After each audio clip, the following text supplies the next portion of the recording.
BNP দুর্নীতি করে থাকলে জামায়াতের দুই মন্ত্রী পদত্যাগ করেনি কেন? প্রশ্ন তারেক রহমানের। পলাতক স্বৈরাচারের ভাষায় আক্রমণে লাভ হবে না, জনগণের কাঙ্ক্ষিত দেশ করার শপথ। দেশের জনগণের রাজনীতি হবে, পরিবারের না। 12 ফেব্রুয়ারি 5 ছাত্র সংসদের রায়ের পুনরাবৃত্তি হবে, নির্বাচনী জনসভায় জামায়াত আমির। নারী কর্মীদের ওপর হামলায় ক্ষোভ। দেশব্যাপী জমজমাট নির্বাচনী গণসংযোগ, কথার পিঠে কথার লড়াই প্রার্থীদের। এবং টাঙ্গাইলে দম্পতিকে শ্বাসরোধে হত্যার পর মালামাল লুট, ঘটনার পর থেকে পাশের ঘরের দুই শ্রমিক পলাতক। পিরোজপুরে নিখোঁজে 3 দিন পর মিলল 5 বছরের শিশুর লাশ।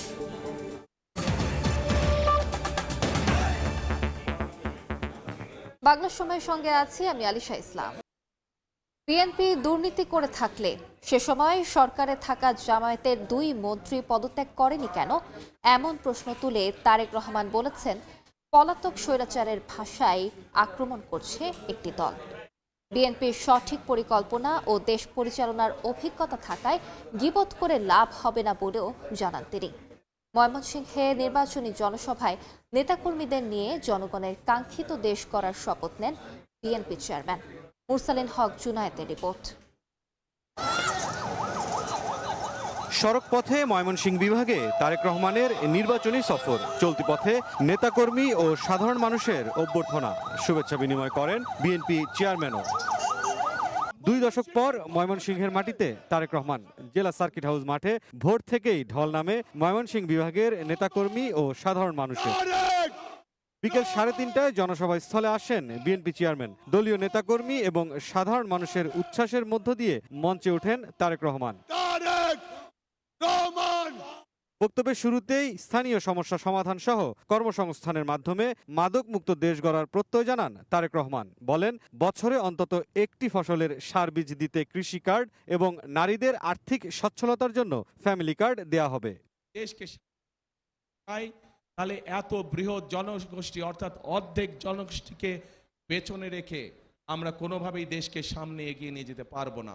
খেটে খাওয়া মানুষ যারা, সেই পরিবারের গৃহিণীদের জন্য আমরা একটি ফ্যামিলি কার্ড নামে কার্ড দিতে চাই মা বোনদেরকে। কৃষক কার্ডের মাধ্যমে আমরা কৃষক ভাইদের কাছে সার, তার প্রয়োজনীয় অন্তত একটি ফসলের, সমগ্রভাবে একটি ফসলের বীজ, কীটনাশক, সার আমরা পৌঁছতে চাই কৃষক ভাইদের কাছে সরাসরি। আমাদের এখানে একসময় অনেক খাল বিল ছিল না আগে? এই খাল বিলগুলো সব ভরাট হয়ে গিয়েছে। এই খালগুলোকে আমরা পুনর্খনন করতে চাই। আপনারা কি চান আমরা এই কাজটা করে, এই কাজগুলো করে? কারা কারা চান যে বিএনপি এই কাজগুলো করুক? এই কাজগুলোর কথা বললাম, সবাই চান। 12 তারিখে ধানের শীষকে জয়যুক্ত করতে হবে। বিএনপি দুর্নীতি করে থাকলে সে সময় সরকারে থাকা জামায়াতের দুই মন্ত্রী কেন পদত্যাগ করেনি এমন প্রশ্ন রেখে তারেক রহমান বলেন, দলটি পলাতক স্বৈরাচারের ভাষায় বিএনপিকে আক্রমণ করছে। একমাত্র বিএনপিরই দেশকে এগিয়ে নেয়ার সঠিক পরিকল্পনা ও অভিজ্ঞতা থাকায় গীবত করে কোনো লাভ হবে না বলেও জানান তারেক রহমান। যেভাবে বলতো তাদেরই ভাষা ব্যবহার করছে বিএনপি। তাদের বক্তব্য যে দুর্নীতিতে বলে চ্যাম্পিয়ন ছিল। আমার প্রশ্ন 2001 থেকে 2006 সাল পর্যন্ত তাদেরও তো 2 জন সদস্য বিএনপি সরকারে ছিল না? ছিল। তো বিএনপি যদি অতই খারাপ হয়, তাহলে ওই 2 ব্যক্তি কেন পদত্যাগ করে চলে আসেনি? অনেক দল আছে যারা এসে অন্য দল সম্পর্কে বিভিন্ন রকম কথাবার্তা বলে। শুনেছেন না আপনারা? শুনেছেন। আজকে যদি আমি এখানে দাঁড়িয়ে আপনাদের সামনে অন্য দল সম্পর্কে অন্যরকম কথা বলি, তাদের গীবত গাই, তাদের সম্পর্কে সমালোচনা করি, তাতে কি জনগণের কোনো লাভ হবে? জনগণের কোনো লাভ হবে না। কারণ জনগণ তাকেই ভোট দিবে যারা জনগণের জন্য কাজ করবে। বিএনপি বাংলাদেশ জাতীয়তাবাদী দল হচ্ছে সেই রকম একটি দল যাদের পরিকল্পনা রয়েছে আগামী দিনে দেশকে কিভাবে পরিচালনা করবে। কারণ এই দলটিরই অতীত অভিজ্ঞতা রয়েছে। কেউ যেন ভোট লুট করতে না পারে, সেজন্য নিজের ভোটের হিসেব বুঝে নেওয়া পর্যন্ত কেন্দ্র এলাকায় ভোটারদের অবস্থান নেয়ার আহ্বান জানান বিএনপি চেয়ারম্যান। এর আগে আমাদের ভোট বিভিন্ন জন বিভিন্নভাবে লুটপাট করে নিয়ে গিয়েছে। এবার সেই জন্য আমাদেরকে সজাগ থাকতে হবে যাতে কেউ আমাদের ভোট লুটপাট করে নিয়ে যেতে না পারে। 12 তারিখের নির্বাচনে ধর্ম বর্ণ নির্বিশেষে আমাদেরকে একসাথে থাকতে হবে। আমরা ঐক্যবদ্ধ থাকলে আমাদের প্রত্যাশিত বাংলাদেশ গড়ে তুলতে পারবো। নেতাকর্মীদের নিয়ে জনগণের কাঙ্ক্ষিত দেশ গড়ার শপথ নেন তারেক রহমান। মুরসালিন হক জুনায়েদ, সময় সংবাদ। কোনো পরিবার নয়, দেশে জনগণের রাজনীতি চলবে। নির্বাচনী জনসভায় এমন মন্তব্য করে বিএনপিকে শুধরে যাওয়ার পরামর্শ দিলেন জামায়াত আমির ডাক্তার শফিকুর রহমান। 12 ফেব্রুয়ারি 5টি ছাত্র সংসদের মতো ফলাফলের আশা তার। নারী কর্মীদের সঙ্গে অপমানজনক আচরণে ক্ষোভ জানান জামায়াত আমির।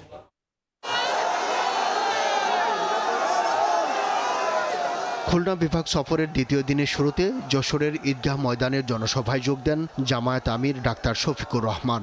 কর্মী ও সমর্থকদের উপস্থিতিতে ভরে ওঠে মাঠ। বক্তব্যের শুরুতেই জামায়াতের আমিরের প্রতিশ্রুতি, যশোর হবে সিটি কর্পোরেশন। আল্লাহ যদি আমাদেরকে দেশ সেবার সুযোগ দেন, যশোরকে আমরা শহরকে সিটি কর্পোরেশনে উন্নীত করব। শফিকুর রহমান বলেন, গণভোটে হাঁ জিতলে জিতবে বাংলাদেশ। কড়া জবাব দেন জামায়াতের নারী কর্মীদের উপর হামলার, পরামর্শ দেন বিএনপিকে শোধরানো।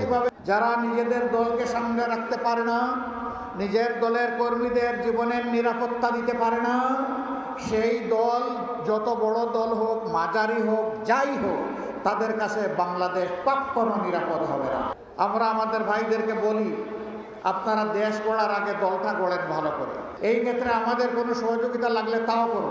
দুপুরে সাতক্ষীরার জনসভায় তুলে ধরেন ভারত বাংলাদেশ সম্পর্ক নিয়ে জামায়াতের প্রত্যাশার কথা। আমরা আমাদের প্রতিবেশীদেরকে বন্ধু এবং প্রতিবেশী হিসেবে দেখতে চাই। আমরা তাদের সাথে উত্তম আচরণ করতে চাই, কিন্তু আমরা তাদের কাছ থেকেও উত্তম আচরণ চাই। আমাদের কথা সাফ, আমরা ন্যায়সঙ্গত পন্থায় কারো কোনো ক্ষতি না করেই তাদের সাথে উত্তম সম্পর্ক আমরা রাখতে চাই।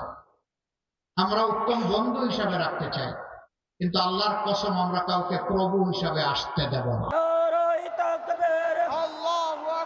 বিকেলে খুলনা নির্বাচনী জনসভায় যোগ দেন জামায়াত প্রধান।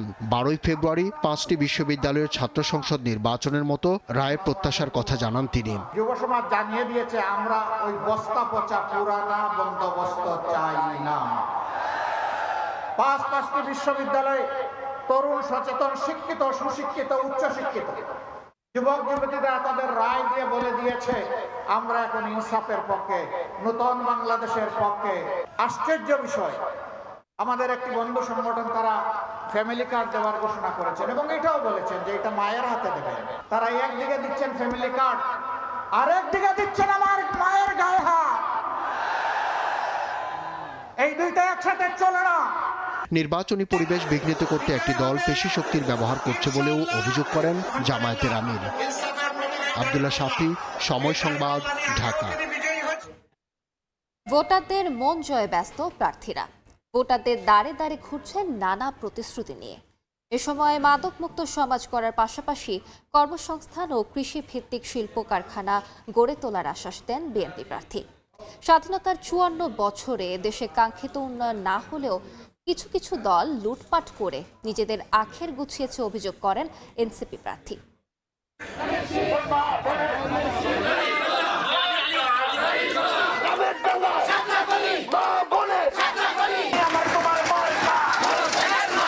ঘনিয়ে আসছে নির্বাচন, সরগরম হচ্ছে প্রচারণা। ভোটারদের মন জয়ে নানা প্রতিশ্রুতি দিচ্ছেন প্রার্থীরা।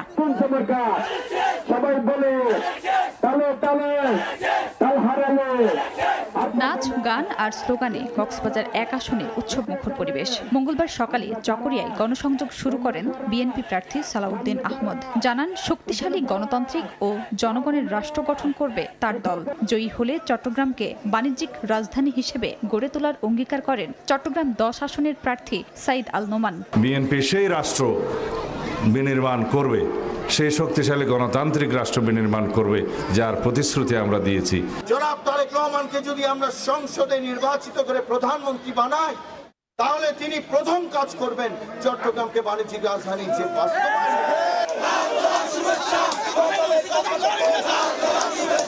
প্রচারণা চালান ফেনী 1 আসনের বিএনপি প্রার্থী মুন্সি রফিকুল আলম মজনু ও ফেনী 3 আসনের আব্দুল আওয়াল মিন্টু। আর ভোটে নির্বাচন কমিশন নিরপেক্ষ দায়িত্ব পালন করবে বলেও আশা প্রকাশ করেন নরসিংদী 1 আসনের ধানের শীষের প্রার্থী খায়রুল কবির খোকন। বেগম খালেদা জিয়ার যে অসম্পূর্ণ উন্নয়ন কাজ, ইনশাআল্লাহ সেগুলো আমি তারেক রহমানের মাধ্যমে ইনশাআল্লাহ এই উন্নয়ন কাজগুলো আমরা করব। প্রশাসনিক কর্মকর্তারা সম্পূর্ণ নিরপেক্ষ থেকে আল্লাহকে হাজির নাজির রেখে তারা জনগণের সরকার প্রতিষ্ঠা করতে সহযোগিতা করবেন।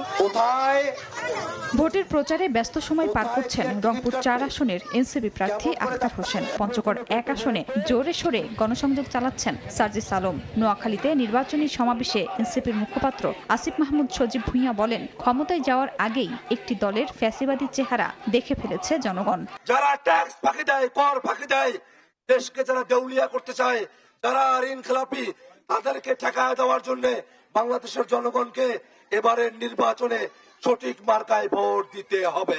চাঁদাবাজি, দুর্নীতি, লুটপাট, হয়রানি, মানুষকে হেনস্থা করা, মামলা বাণিজ্য দেওয়া, ক্ষমতার অপব্যবহার করা, এগুলা বন্ধ হোক। মানুষের নিরাপত্তা বাড়ুক, মানুষের জীবন উন্নত হোক। এই বাংলাদেশে আমরা কাউকে নতুন করে স্বৈরাচার হইতে দিব না। যদি এবার বাংলাদেশের একজন নাগরিককে তার ভোটাধিকার প্রয়োগে কোনো ধরনের বাধা দেওয়া হয়, তাহলে আমরা কিন্তু তা বসে বসে দাঁড়িয়ে দাঁড়িয়ে দেখবো না।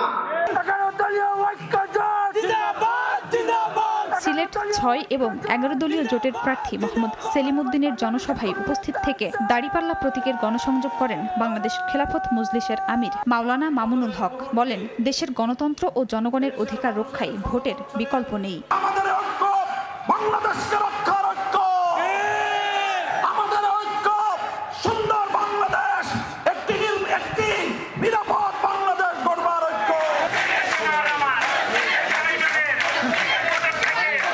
পাবনা 4 আসনে নির্বাচনী প্রচারণায় ভোটারদের খোঁজ খবর নিয়ে এলাকার উন্নয়নে নিজের পরিকল্পনার কথা তুলে ধরেন স্বতন্ত্র প্রার্থী জাকারিয়া পিন্টু।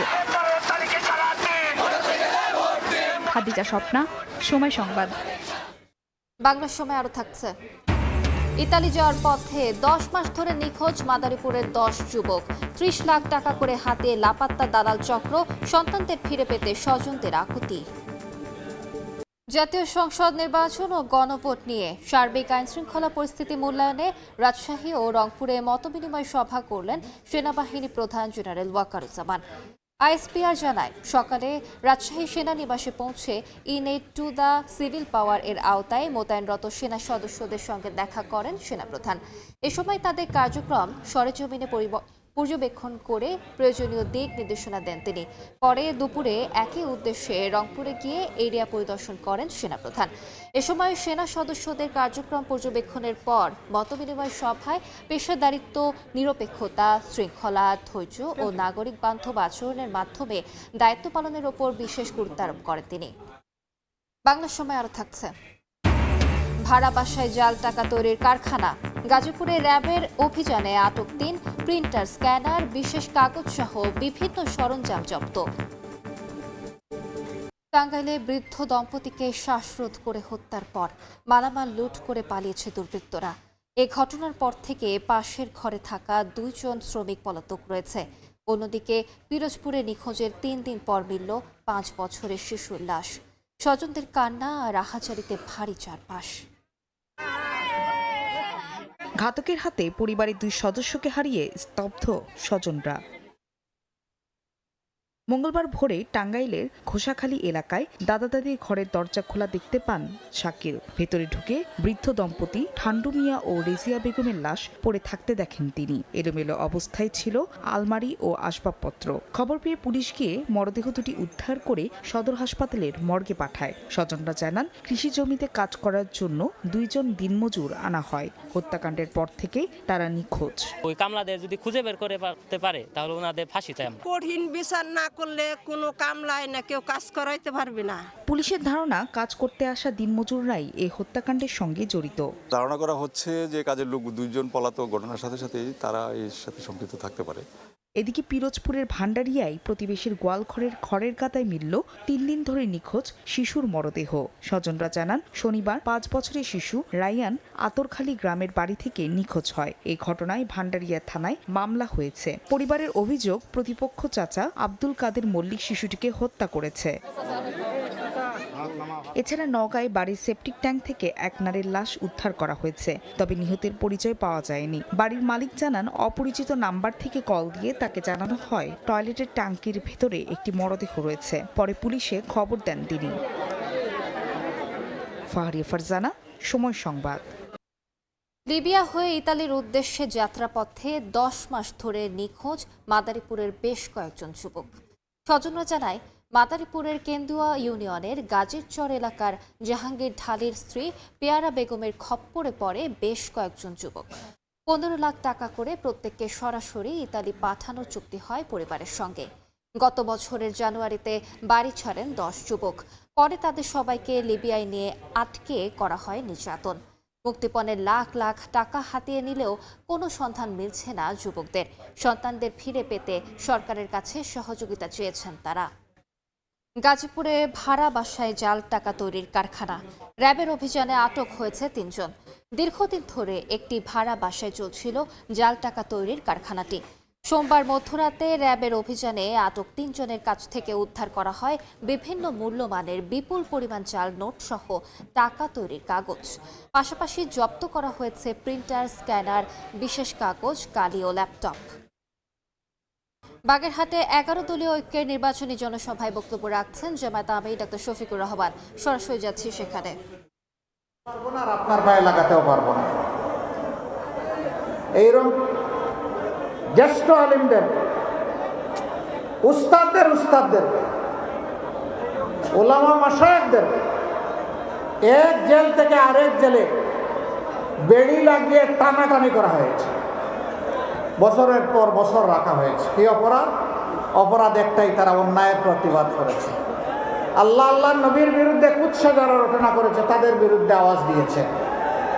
এই অপরাধে তাদেরকে হেনস্থা করা হচ্ছে। আমি তাদের হয়ে আজকে এখানে দাঁড়িয়ে আছি। হেফাজতে ইসলামের দফায় দফায় 5ই মে থেকে শুরু করে বিভিন্ন সময় যাদেরকে হত্যা করা হয়েছে তাদের হয়েও আমি এখানে দাঁড়িয়ে আছি। এই সাংবাদিক বন্ধুরা আছে, তাদেরকেও খুন করা হয়েছে, তাদের কাউকে ধরে নিয়ে সীমান্তের ওপারে ফেলে দেওয়া হয়েছে। আমি সেই মানুষগুলার, মজলুমদের পক্ষে এখানে দাঁড়িয়েছি। আমি সেই 18 কোটি মজলুম মানুষের পক্ষে দাঁড়িয়েছি যারা সিন্ডিকেট করে। সরাসরি যুক্ত ছিলাম বাগেরহাটে। বক্তব্য রাখছেন জামায়াত আমির ডক্টর শফিকুর রহমান। তার বক্তব্যের বাকি অংশ দেখতে ভিজিট করুন সময় টিভির ফেসবুক পেজে। এ ছিল বাংলা সময়। এরপর সন্ধ্যার সময় নিয়ে আসছি কিছুক্ষণ পর। সঙ্গে থাকুন সময়।